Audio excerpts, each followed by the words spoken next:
Hi again. So I went on the road trip, as I told you about, with the 30 kilowatt Leaf, and it was an awesome experience. Actually, I knew it would because I'm really into EVs. So, I'm not that. You know, I'm going to give you the thoughts that I have, but you got to bear in mind that I'm very open-minded when it comes to EVs. I like them a lot, and I guess if you're watching this video, you're in some way or form curious about EVs. So let's start out. But as I talked about earlier in the earlier videos, I only have one question. Actually, I'm going to check right now just to see that who knows. Maybe someone actually posted a question. Let's see. Let's see.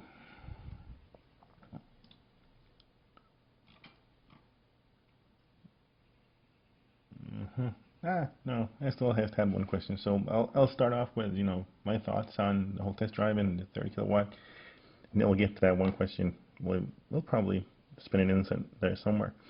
Well, as I said, the total journey was 129 miles or 208.1 kilometers, and it was comprised of a couple of legs. So we started off in Mora, in Sweden, by the way, and my whole idea with this was test out the headlights on the Leaf, test the range and what happens with it in extreme cold weather. Well, the dark, the nighttime driving and all that went all good. The problem was that the weather yesterday and still today is +6 degrees. So that's not a problem for a Leaf, not even for a 24 kilowatt version. But anyways, let's just start out. And and the second leg was 12 miles, 20.8 kilometers, and then the last leg was 53 miles or 85.3 kilometers. So we started off from Mora, drove those 63 miles to Borlänge, and the whole thing and this was at 3:30 in the afternoon, so still not dark outside. We picked up the Leaf.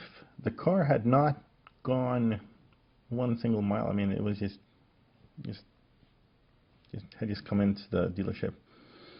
The funny thing, and one thing here actually, when I called the dealership the day before yesterday, is to check, can we actually take the car for a test drive for a test drive that will take a couple of hours. The first thing out of the Nissan sales reps guy's mouth was, well, how far is that? And I'm like, well, Borlänge is like, it's your 63 miles there. So he's like, yeah, but, and I stopped him right in his tracks and he told him, there are quick chargers, free to use public quick chargers in both Borlänge and Falun, And between Falun and Borlänge, as I said, it's 12 miles. So if one of them would have been out of order, then you could just go to the next.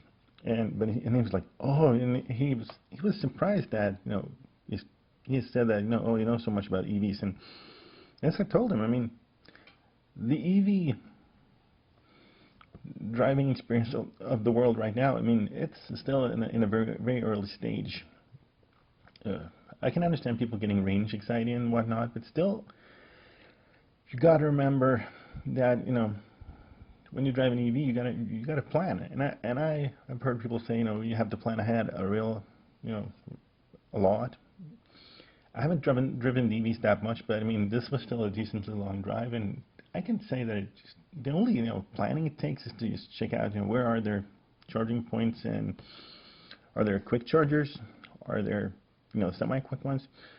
And in Borlänge, for example, outside IKEA, they have these Menke, these Type 2, 16 and 32 kilowatt outlets. So even if the quick charge would have been down, you could have charged at 32 amps, one phase. And sure, it would have taken you 4 hours or whatnot to fill the car up, but you're still not stranded. So, but anyways, just looking at range, I can say when I came to the quick charger in Falun, which, you know, the total drive there would have been 65 miles. I mean, I still, or, you know, in kilometers, it would have been 85, let's count here, 102, 120, well, 130-ish kilometers, because, you know, we did some, when we came to Borlänge, we actually met up with my girlfriend's parents, and, you know, went shopping a little bit, and the car was not charged or anything. Just, you know, just went in for some, you know, wasn't anything planned. It's just like, oh, your parents are here, so why not just, you know, go do some shopping while we're here. And so when we came to Falun, I still had 37 kilometers left on the gasometer, and you got to remember that between Falun and Borlänge, that's highway. And I was doing, you know, I was doing speeds of in excess of 85 miles an hour, you know. And here we come to the question, the only question that I got in the, you know, the previous video. That was the top speed of the car. I've tested the top speed on a 24 kilowatt version. I mean, Nissan say that it's 144 kilometers an hour. When I test drove the 24 kilowatt, they had the 2015 version at this Nissan dealer. The speedo showed 160 kilometers an hour. So I'm guessing you probably, you know, you always, the faster your car is going, the more inaccurate the speedo is on the car. So I'm guessing I got that, you know, when I was driving the 24 kilowatt version, it probably would have, when it showed 160, I'd say it was 140-ish, 145 maybe. The weather conditions between Falun and Borlänge on the highway there, the speed limit there is 110 kilometers an hour, 68 miles an hour. So it's a little bit fast driving there. Oops. But you know, what don't you do for people on YouTube? No, but seriously, it was dark. It had gone dark at that time, and it was raining a little bit. So, you know, the roads were, you know, as they become, you know, it's dark and it's raining, so really shiny and hard to see. But well, with no problem at all. I mean, I was driving I was driving 62 miles an hour or 100 kilometers an hour. And then I was like, let's try to do some overtaking. And I mean, and that is still something that surprises me every time with an electric car, whether it be a Leaf or anything else. I've never driven anything else with a Leaf, but is that you have that, you know, the torque of the car is there. Even if you're going, you know, 62 miles an hour and you push the pedal, it will just chuck the car up those 85 miles an hour, 138 kilometers an hour. You will just go there with ease. There's no lag. It's just, I mean, my car that I have right now, it's Citroen XR Picasso. It's an automatic 2.2 liter engine, 138 brake horsepower. I mean, if that's going 100 kilometers an hour, and I push the throttle, and you know, it kicks down one gear, and it still will take forever to get from 100 to 138, from 100 kilometers an hour to 138 kilometers an hour. So essentially, getting from 62 miles an hour to 85 miles an hour will take forever. So I guess that answers the question. I didn't test out the top speed of the 30 kilowatt. I'm pretty sure it's exactly the same as on a 24 kilowatt. So, I mean, and the top speed of that one is 160 according to speedo, and 100. That's probably in kilometers. I'd say it's like 88, 89 miles an hour probably. You know, if you're wondering miles an hour, probably somewhere around that vicinity. But anyways, back to the trip. So we came to Borlänge, got to Borlänge, and it was, I don't actually remember the tachometer. The gasometer was on. I didn't actually write this down. I just focused on driving. But anyways, I think it was probably something in the vicinity of 68, 69 kilometers left. You know, after driving that leg of 63 miles, I still had, I mean, easily, you know, it was in the axis of like, you know, 40, 50 miles, no problem.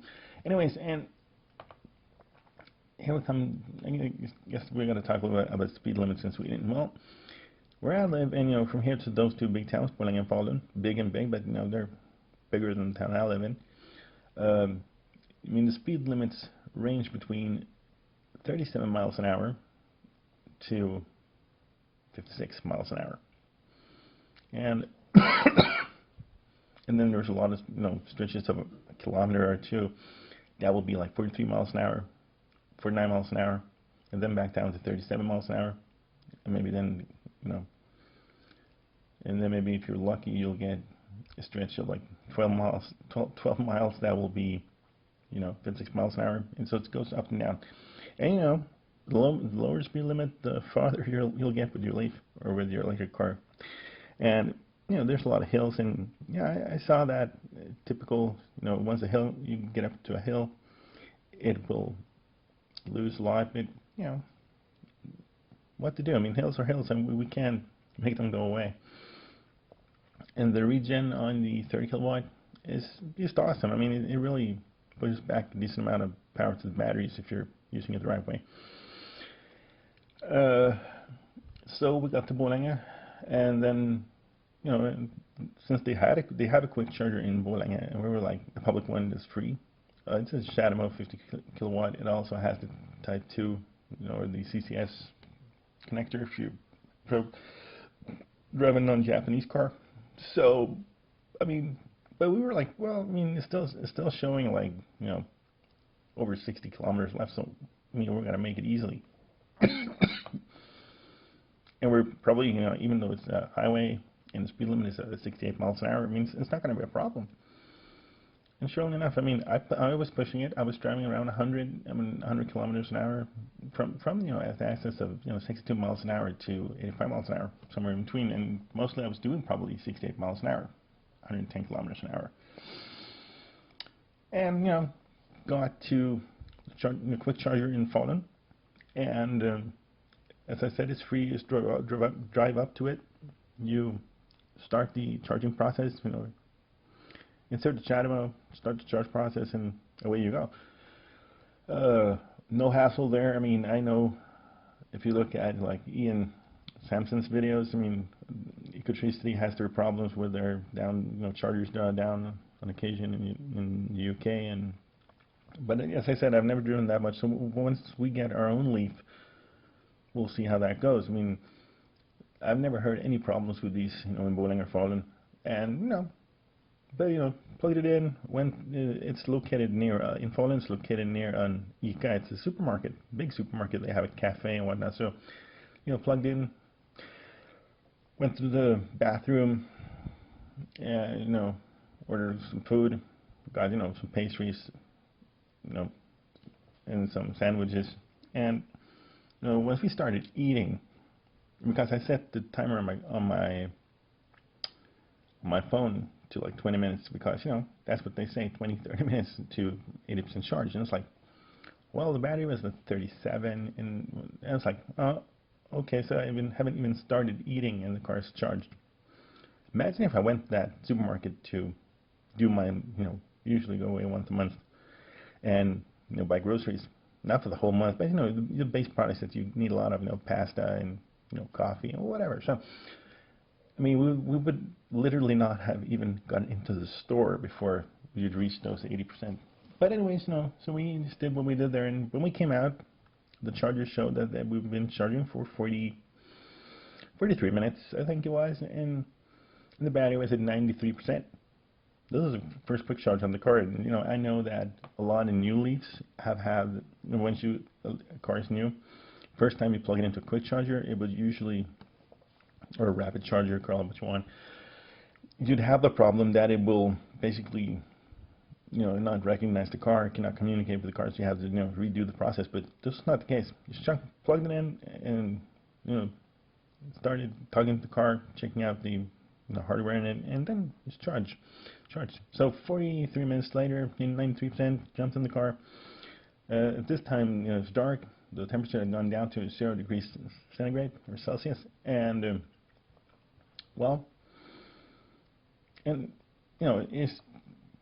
drove away. And now it comes to, I have, so the range is not a problem.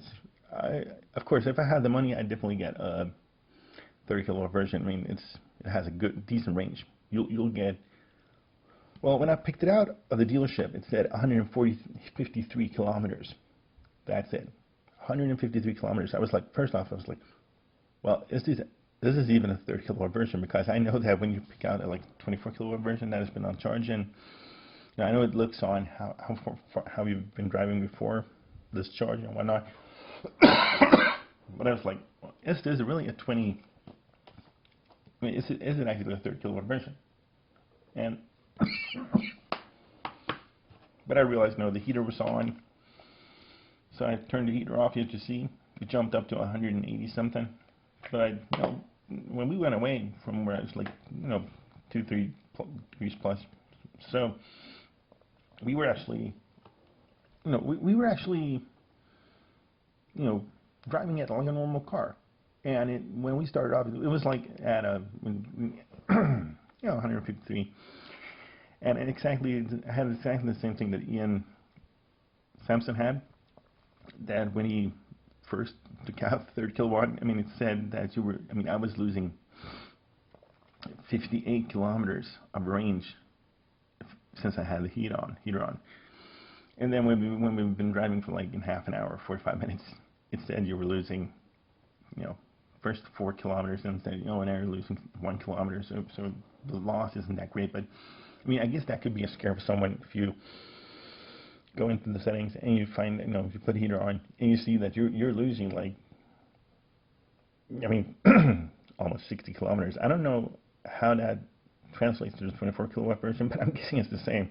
The first time you put the heater on, it will show that you've lost a lot of range, but that's not true. So the range is not a problem. So the high beams, well, on the way home from Falun, the last leg of the trip, 5.3 kilometers, 53 miles of journey. It was totally dark outside. It was about 7 o'clock in the evening when we started to drive home. 6:30 something. Well, whatever. And it was dark, and it was raining, and it was dark. It was raining, so the roads were wet, and you get that shine on the road and whatnot. And well, let's put it this way: the high beams on the headlight high beams on the Nissan Leaf is not. And I'm going to be totally honest here. They're crap. I mean, simple as that. I mean, just put it out there. But still, I want to be clear here, because on my car that I have standard H4, the older type of beams with a little bit more of a jello shine to it.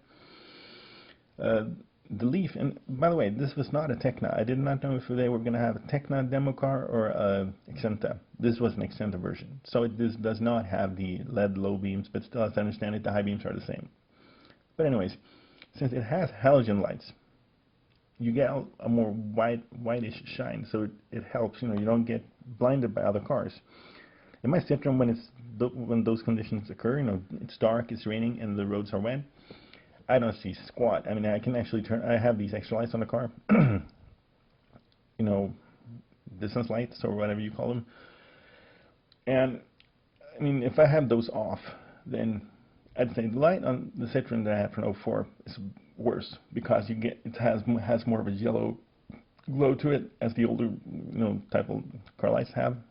I mean, the Leaf still on the high beams has halogen, and the halogen makes it a lot whiter.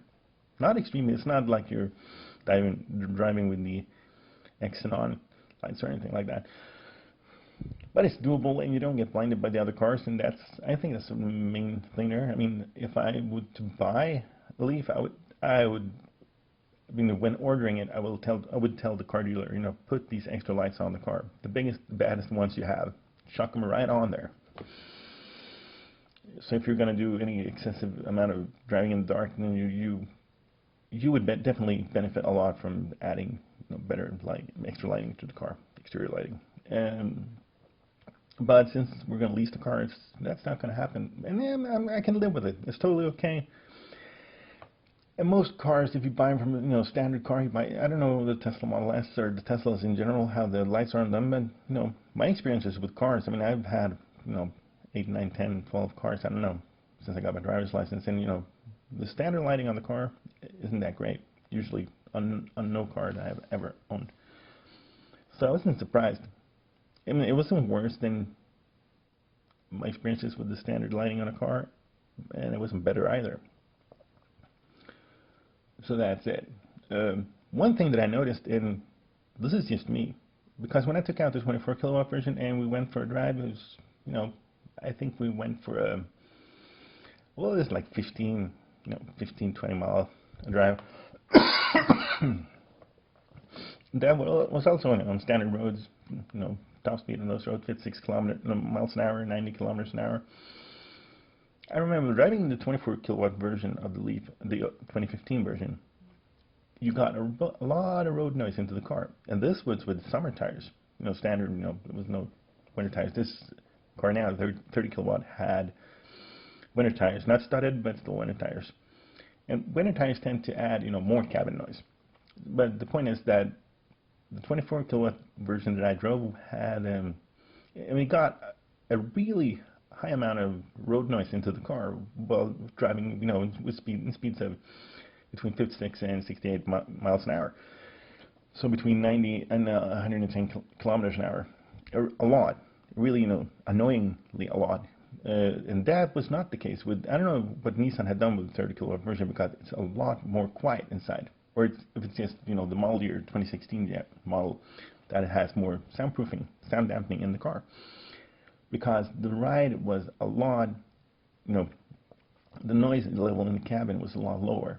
And you got to remember, these were not the same roads that I drove on as when I tried the 24 kilowatt version. Both were still asphalt roads and whatnot, but they were not the same roads. I mean, I don't know how scientific that is, but I'm very sensitive to a lot of cabin noise. I don't like that. I really like my cars to be quiet inside the cabin, the ride to be quiet.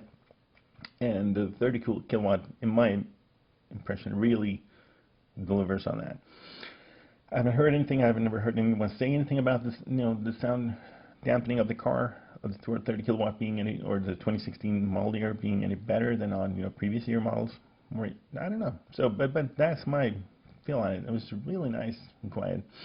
And the heating, the heating. I don't know. I've never tried the heating out on 24 kilowatt, but hell, it gets hot. I mean, in my Citroen, as far as I know, the heating system works fine on the car. But once it gets up to, the engine gets up to running temperature and whatnot, so we can actually produce heat to the cabin, I usually have it on, well, usually on 21 degrees Celsius. And that's just, it's not hot, but it's just a little bit cool, on the cool side. It's totally nice. You do that on the Leaf, have it on 21, I mean, you're baking in there. I mean, we had the heat on and put it down to, I think they had it down to like 18 and a half, 19 degrees, and it was just perfect. Still warmer. The feeling was warmer, and the cabin felt warmer with 19 degrees temperature on the Leaf than it was the same feeling as when I drive my Citroen with the heat on like 22. I mean, people will say, oh, that's because it's a new car and produces better heat, and sure, probably. Or it could be that the heating solution in the Leafs are just great. I mean, 0 degrees outside, had to have it on like 18 and a half, 19 degrees Celsius, and it was just awesome. So that's it. And then the price. I mean, I'm obviously not going to buy a Leaf. They're still too expensive, especially in Sweden. And I mean, looking at people are like, well, are you going to lease the 30 kilowatt? Well, no, because it's still more expensive. I mean, it's a lot more expensive to buy. Let me see if I have that document left. Let's see if it's on here. Well, obviously I don't. That was sad. Or here we go. Yeah, here you go. As I said, so leasing the 24 kilowatt version in Sweden will cost you in Swedish crowns 3,090 crowns, 333 euros, 362 US dollars, or 251 British pounds. The 30 kilowatt version will cost, and this is with the leasing is with the lowest amount of mileage on it that you have. You have 3 steps, but anyways, this is the lowest one. And the same goes for the 24. So the 30 kilowatt version is 3,999 Swedish crowns. That accumulates to 431 euros a month, or 468 US dollars a month, or 325 British pounds a month. And that's the kicker. And I don't know why this is, because leasing a Model S in Sweden, a Tesla Model S, is like 3 times that money, even more. And if I'm not totally misinformed here, if you lease a Model S in the United States, you're going at, you know, $500 a month. So essentially, the leasing cost for a 30 kilowatt Nissan Leaf in Sweden is the same as what you'd pay for a Model S leasing it in the United States. How that is, or how that comes to be, I don't know. Probably, you know, Elon Musk and the guys in Tesla are really pushing it, or maybe that's just, you know, but leasing is a lot more cheaper in the United States. So I mean, and we just felt that, you know, because going around those, you know, putting it, let's go with the US in euros. I mean, 330 euros a month, no problem. And we just feel that we don't want to pay those, you know, extra. I mean, extra almost 100 euros a month for a more, you know, a range of like, you know, 50 kilometers, because that's it. That's what you're getting. You're not getting that much more. And then you got to remember that right now, when it comes to EVs, we're at a breaking point. I mean, Tesla is going to, you know, announcing the Model 3 this year, and, you know, Chevy Bolt is coming. I don't know if that's coming to Europe anyway, but there are a lot of things happening. So I'm thinking that, you know, the 2017 or the 2018 Nissan Leaf, I mean, better have, you know, better range and whatnot, because now the competition is hardening. If the Model 3, Tesla Model 3 comes out and it costs equivalent of a Leaf and has way better range than the Leaf, I mean, why would you get a Leaf? So I guess I'm thinking Nissan has something up their sleeves. I don't know if it's for 2017 or for 2018. I don't have any facts on this, but that's just my thought on it. So that's why we're going for the 24. If we're going for, I mean, we're going for Leaf. We're still just hassling out with the, you know, our landlord and, you know, the certified electrician and whatnot to just get some kind of charging solution. And at this point, I realized that we're probably going to end up with a 10 amp outlet, so, you know, charging will be 10 hours. But I don't care, because I'm home at least 10 hours every day, sleeping and doing things that you do at home, eating. I mean, so why would that be a problem? Probably not. And then once we move to a house, because sooner or later we're going to move to a house, because in Sweden it's a lot more economically viable to actually have a house, own a house, than to rent an apartment, because you're renting an apartment, I mean, honestly, you're just giving your money away. Simple as that. So I'm going to slow this video down now, and, you know, we're running up towards the 30-minute mark here. And if there's anything else, you know, you have any more questions about the 30 kilowatt and, you know, my experiences with it, because I probably missed a couple of things here, then, you know, just feel free to post a comment, you know, whatever. But, you know, to sum it up, the range is really great. The headlights are as good as they are on any new car, if you don't add any lights to it. The sound dampening, in my opinion, is a lot better in the 2016 Leaf. Makes it really comfortable to drive in and, you know, go further distances with. The price, well, I still think it's too expensive to buy. Top speed, well, probably the same as the Leaf, the 144 kilometers an hour that they're saying. I got it up to 85 miles an hour or 138 kilometers an hour due to road conditions. So that's it. Until next time, bye.